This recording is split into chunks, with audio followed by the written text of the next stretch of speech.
ब्राह्मण जाति में जन्मा हुआ व्यक्ति डाकू हो गया, और डाकू हो गया तो बहुत भयंकर डाकू हो गया, प्रसिद्ध हो गया। उस क्षेत्र में कोई नहीं जाओ, उस वन में जहां वो रहता था।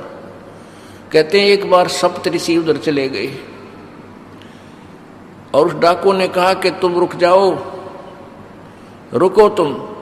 वो क्या करता था, पहले मारता था और पीछे लूटता था और काट के उंगली कहते हैं अपने गले में टांग लेता था कि मैंने कितने आदमियों को मार दिया, गिनती करने के लिए। तो महर्षि नहीं रुके, सप्तऋषि नहीं रुके, चलते रहे। फिर उसने कहा रुक जाओ, नहीं तो मैं तुम्हें मार डालूंगा। अब ऋषि कहने लगे ले भगत हम तो रुक गए, तू कद रुकेगा?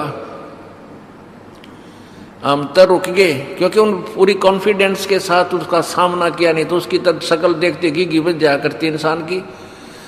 तब उसने देखा कि तो बड़े धड़ाके से बोल रहे हैं। उसके अंदर का वो शत्रु जो खुरापात था वो दब गया, एकदम सुन्न हो गया वो।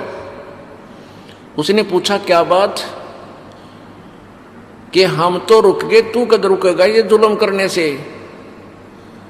क्या तू ये जुल्म जो कर रहा है इसके तेरे घर वाले हिस्सेदार हैं? जो तू पाप कर रहा है, क्या तेरे घर वाले, तेरी पत्नी, तेरे पुत्र इस पाप को डिवाइड कर लेंगे? वो कहने लगा कि हाँ करेंगे वो, क्योंकि मैं यहाँ से लूट कर धन ले जाता हूँ, वो मेरा परिवार पोषण हो रहा है, वो मेरे पाप के भागी होंगे। तो ऋषियों ने कहा कि नहीं, तेरी भूल है, पहले घर पता करके या फिर हमें मार देना, लूट लेना हमारे पास जो रखा है। तो उसने कहा कि तुम भाग जाओगे। ऋषियों ने कहा कि हमें बांध दे प्रत्येक वृक्ष के। उसने न्यारे न्यारे सातुओं को अलग अलग बांध दिया, पीछा हाथ करके घर गया।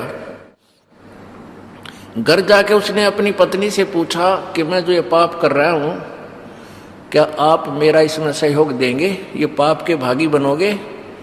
वो कहने लगी मैं पाप की भागी नहीं बनूंगी, क्योंकि आप मेरे पति हो, मुझे इस वचन के साथ आप लाए थे कि आप मेरे घर संभालना, बच्चों का पालन करना, मैं कमा के लाऊंगा।